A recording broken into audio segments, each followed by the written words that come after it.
Hello, everybody, and welcome to my channel, Keith Hatfield, Man Alive. I'm joined today by my lovely wife, Annie. Hi. And one thing about it, we love movies, especially horror movies. And today we're going to review a movie called Ready or Not. So if you're ready or not, here it goes.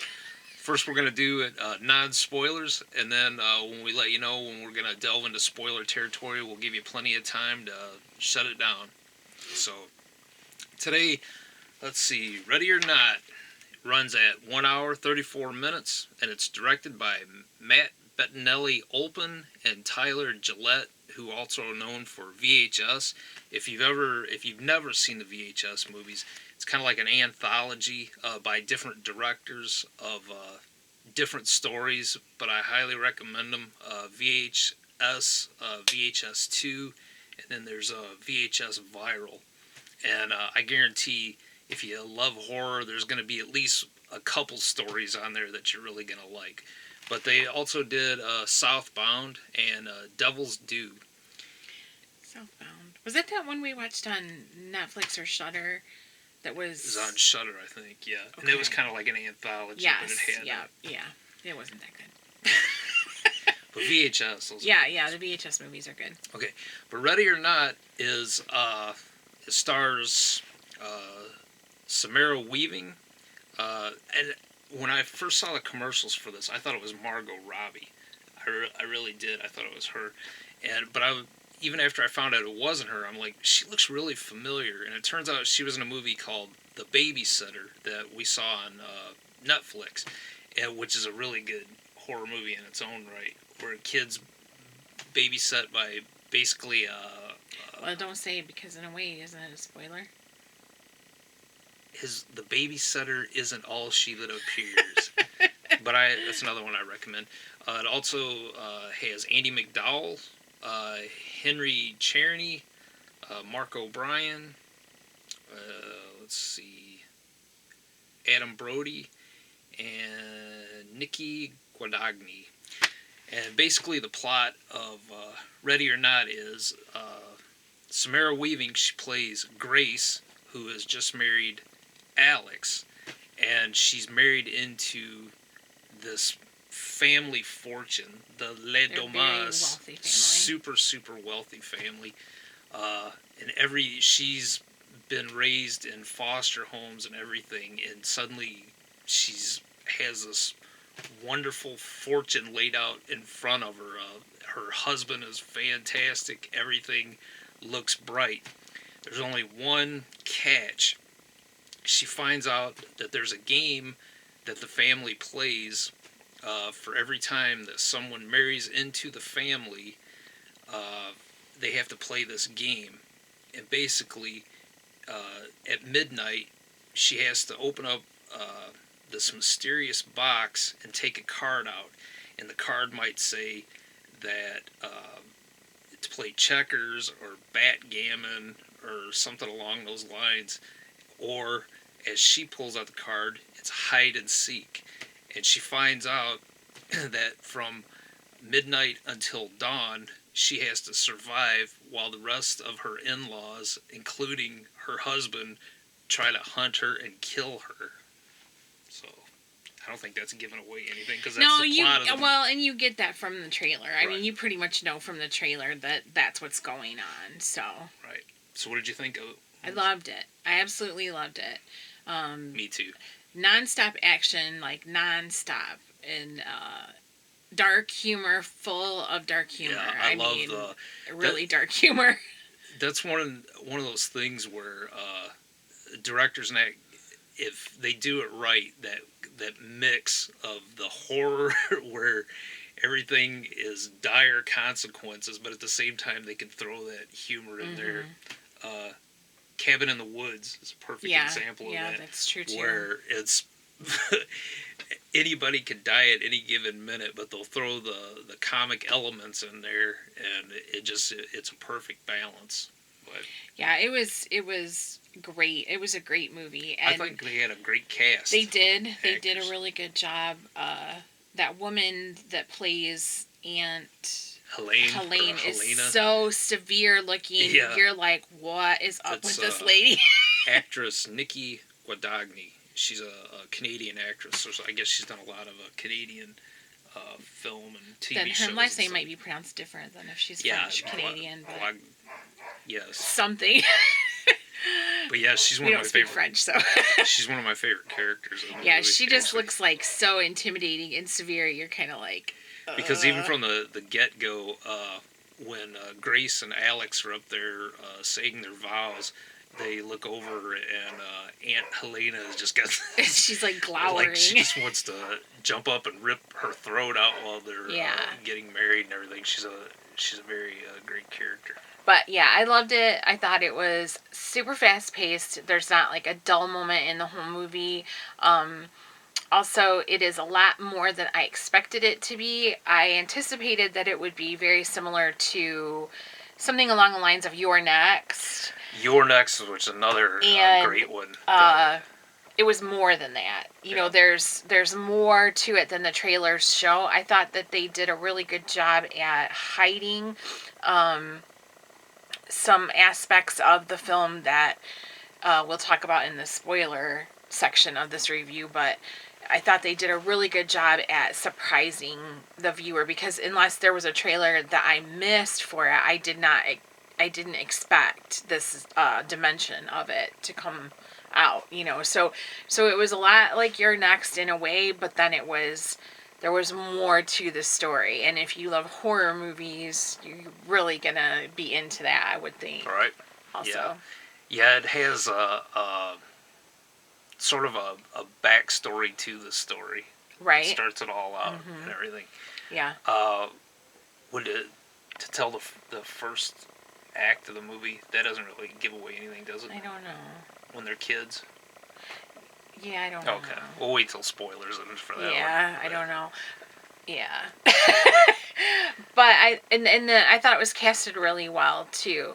When I saw Andie MacDowell, I was kind of like, ooh, because she looked rough in it. I mean, she looks considerably older than she has the last time I've seen her. But to be honest with you, I guess it's been years since I've really noticed her in anything. No, she does those commercials in that. She still looks pretty good in them.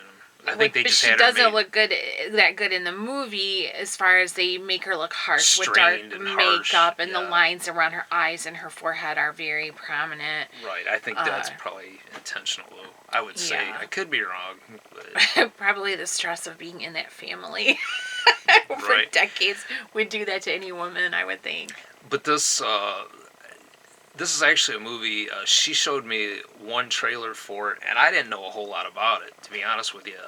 We keep referencing You're Next, and if you've never seen You're Next, it's basically this woman goes to Thanksgiving.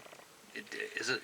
I don't remember what the gathering is. Yeah, it's some kind of a holiday gathering, and she goes... Or a reunion or something. I think it's like a holiday gathering or whatever, but she goes with her boyfriend, and right as they're about to have dinner or whatever, suddenly some outside people, I guess, start hunting them down. Yeah. And she's like just trying to survive the main... And that's a really good movie, too. That was a movie that I didn't think I would like, but I actually really, really liked it a lot. And when I saw the trailer for this, I think I saw it on Facebook like a month or two ago, and I thought, this looks really funny, like clever, because the trailer had some of that humor. And so I showed it to him, and he was like, yeah, you know. And then, but it was on my radar, and then all of a sudden it was like at the theater, so. Well, what I really liked about it, too... Samara Weaving, who I did not know until I looked this up, is the niece of Hugo Weaving, the one that played as the Red Skull and was in the Lord of the Rings movies, and that's her uncle. Oh.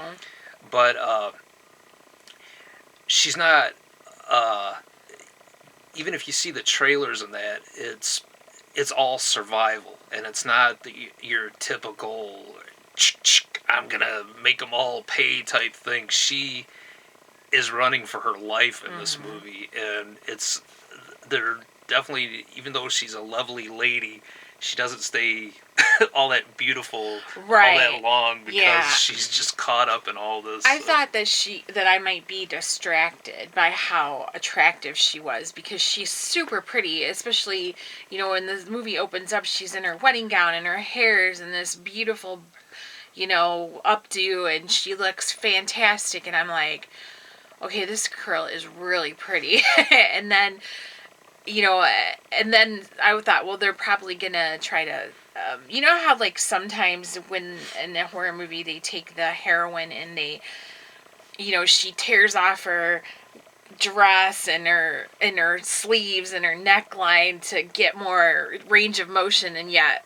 oh my, all of a sudden her bosoms are exposed and her butt hangs out over her shorts, and it's not like that. They Sounded don't like Mia Jovovich or whatever, even though she's in the Apocalypse and the Resident Evil movies. But it wasn't like that at all. It was the way that she looked through the movie, I think, was the way that any woman would look if she started out pristine and had to go through hell and back, completely disheveled, and it was consistent. Because I notice things like, I'm really into makeup and hair and stuff, and so I'll notice, like, in a scene, from one scene to the next, if the actress's lipstick is a different shade, or if her hair is styled different or something. That's just something that I pick up on because it's my thing. She does that all the time. Like, did you notice she's not wearing the same shoes she did in the last that's just scene? something I look at, and it doesn't bother me, but it's something I notice. So I specifically noticed that she was consistently,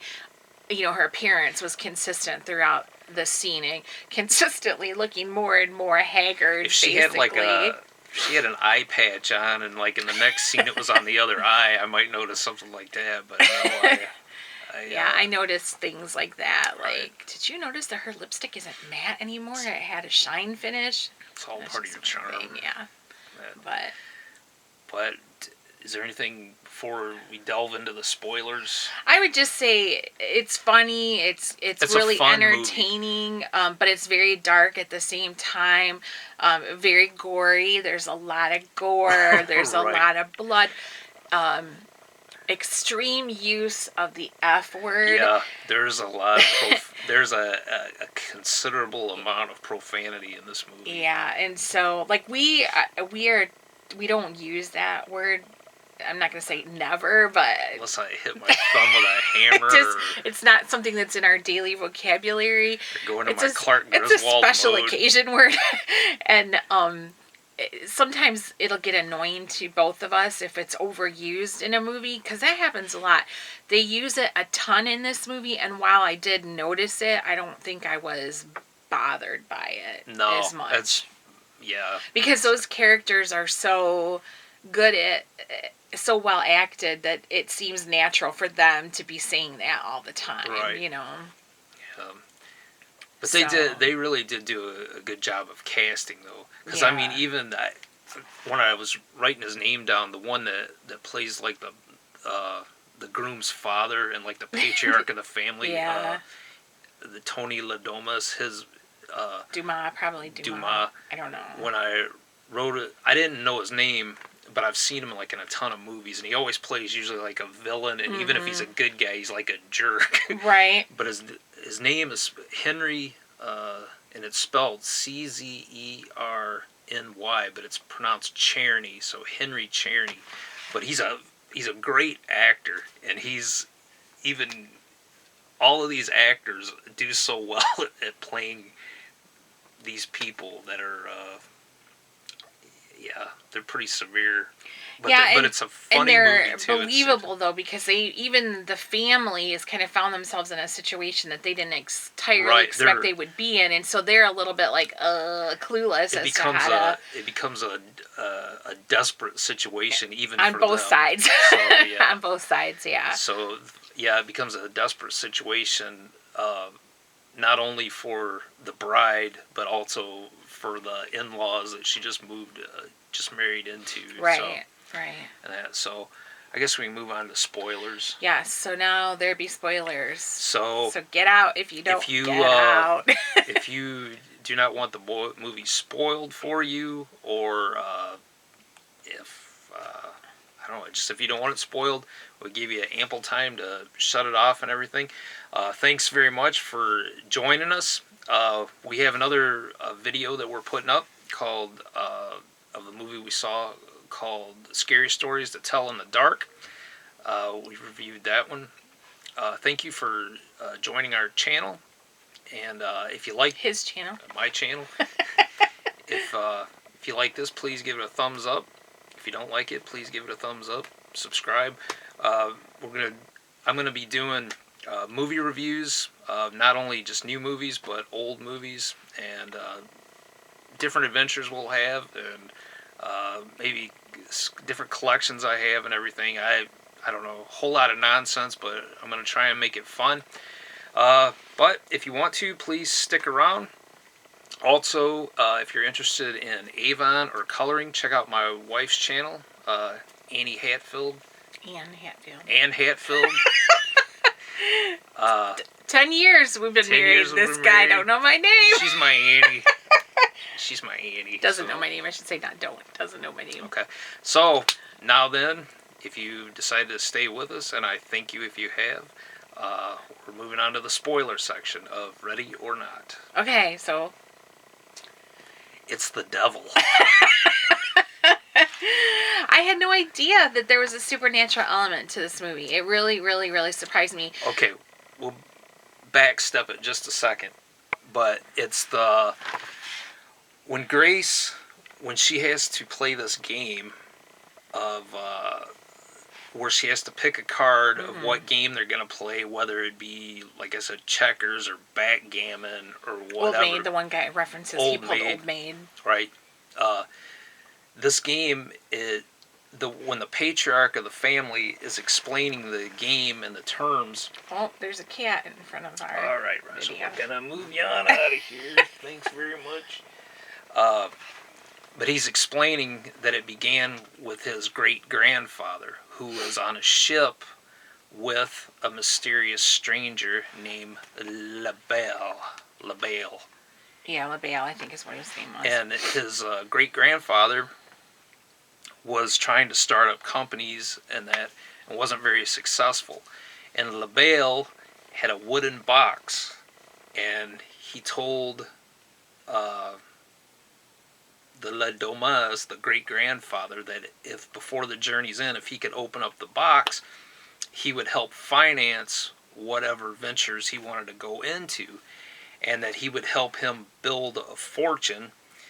Also, if he started this tradition that if any time a new family member marries into, that at midnight they would have to pull a card and play this game. And LaBelle has some supernatural origins. Right. And I didn't know that from the trailer, unless I overlooked something, which is entirely possible because I admit that sometimes I'm kind of scatterbrained. I just figured it was like your basic turn the tables movie, you know, that they were going to be hunting her and that she would Like crazy cannibals or right, and she would turn the tables, and she would be the one that was being a badass and killing them and everything like that. And it was not like that at all. I mean, it was refreshing that it wasn't like that. You know, I thought it was really good. I enjoyed it thoroughly. And one of the details about the Le Domas family is they've made their fortune as a game, creators of games. Like Hasbro or something. Parker Brothers. Decades, even over 100, 200 years, something along those lines. And they're ridiculously wealthy. They are super, super wealthy, yes. So, and then the family, they haven't had to do the hide and seek game since the 80s. So they're not very well versed in it. And so they are very clueless as to how to hunt this girl down and kill her. And it's kind of hilarious, you know, and it's dark comedy because obviously the topic is murder of an innocent person, but they are hunting her, and they're completely inept at their weaponry Right. and how to do anything. Well, they're supposed to, by the rules, they're supposed to use traditional weapons Right. to old weapons like crossbows and there's like a little pistol that's teeny tiny. Right. An old shotgun rifle thing. Right. Yeah. What's that thing called? That the aunt carries, that big, like an executioner would carry it. That big, yeah, it's like a big executioner's axe. Yeah, it's huge, Yeah. And it's this the little tiny aunt is carrying that around. What does the mom have, Andie MacDowell? I can't remember what she has. Yeah, I don't remember either, to be honest with you. But like even this bow and arrow, isn't it? Maybe, I don't know. But the son-in-law, he doesn't even know how to use a crossbow, and so he gets on YouTube and he has no idea how to use a crossbow, watching a video on YouTube to instruct him on how to use his own weapon. You know, basically he doesn't even know that all this is real. What's going on? Right. He thinks it's all like a big gag. So.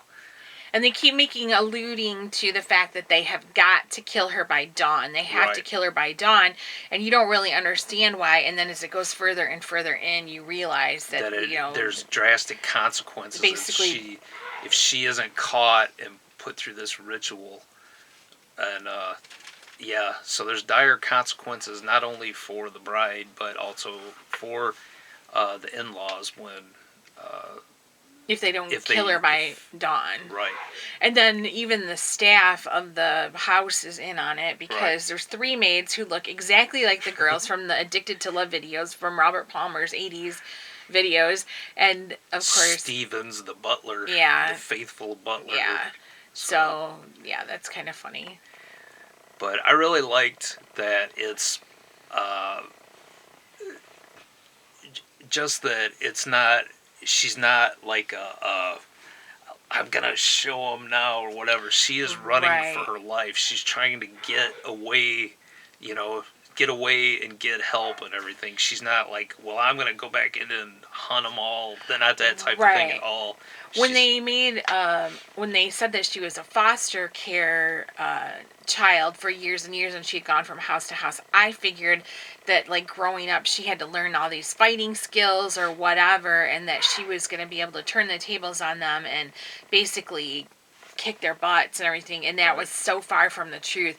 Every time she got the upper hand, it was basically because the person that was trying to kill her was completely clumsy or clueless or didn't know what they were doing at all. So or they just thought that she would be so easy to kill.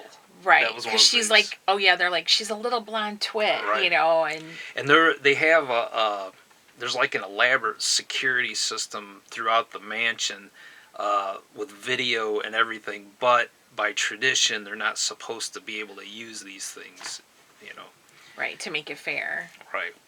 Yeah. And her husband is trying to help her, but basically he's taken out of the game for quite a while. So yeah, he's a schmuck anyways. Well, I didn't want to go that far spoiling, but thanks anyway. Well, it's a spoiler section, isn't it? It is a spoiler section. I mean, isn't it in a spoiler section you can talk about the movie correct. But at the beginning of the movie, it actually opens up as Alex and Daniel. That's the 2 brothers. Alex is Grace's husband. The game is being played when these 2 are just children. And Daniel is trying to hide Alex from seeing the carnage in that. So he hides him in a closet. And Daniel was one of my favorite characters too, besides Helena or whatever. Just because he's a alcoholic and he knows that his wife married him for money and she's pretty cold-blooded in her own right and everything, and he wishes that he wasn't so weak that he had to stay with the family, but he is weak and he's still playing along with the game. Even though he is a likable character, I do think he's the most stereotypical character in the whole movie, because that's true. Every movie that has a really rich family in it always has that one brother that's a lazy, worthless drunk womanizer, because he's so like disgusted by his own family's wealth and excess that he has to drink to deal with the horribleness of it. I'm like, seriously. But there's always one of those guys in every movie, so he is likable even though his character has been done like 10 billion times already. Right. But there is a lot of, I mean, it is definitely violent, Super violent, super gory. super gory, especially the goat pit. Yeah, that's what I was referring to earlier when I said that she looks like a mess as the movie goes on, because she falls into this pit where they've sacrificed a goat every year, right? Well, I don't think it's just goats. Well, yeah, there's a human skeleton in there, well, too. not. I think there's more than one. I think there's. So it's a carnage pit, and she falls into it, and when she These comes people are Satan up, worshipers, there's so- like chunks of chunky things, Right. chunks of chunky things in her hair, and they stay in her hair for the whole rest of the movie. I Right. mean, it's not like she's covered in gore and then all of a sudden runs out in the rain and gets cleaned off. She stays a mess through the Yeah. whole movie. Yeah. Some of her lines are funny though. I mean, Yeah. it is a great blend of the comedy in with the horror, and it just, I don't know, I enjoyed it a lot. I really did, and it's a fast.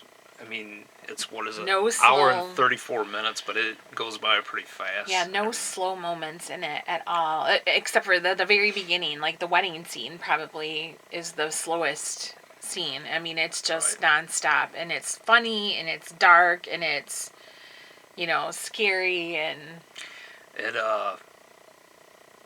and brings an all new meaning for hide and seek. That's and for what sure. happens to the family at the end is funny. I mean, to me, it was hilarious. I loved seeing it happen. I won't go so spoily since I already called the husband a schmuck, but it's, Well, that can mean many things. yeah, it's just Husbands can be schmucks at any given time Yeah. for any given reason. But it's I loved what happened with the family at the end. It was great. It was hilarious. It is a movie that we will definitely be adding into our collection Yep, of absolutely. movies, because I would watch it again and again and again. Yep.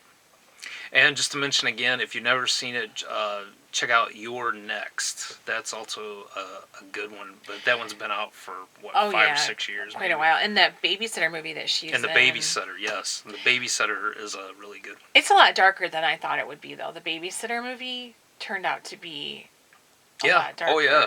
Absolutely. Than what I expected it to be. I was kind of Right. thrown off by that. Like, it was really a lot Yeah. darker than I expected, but it was good. It was good.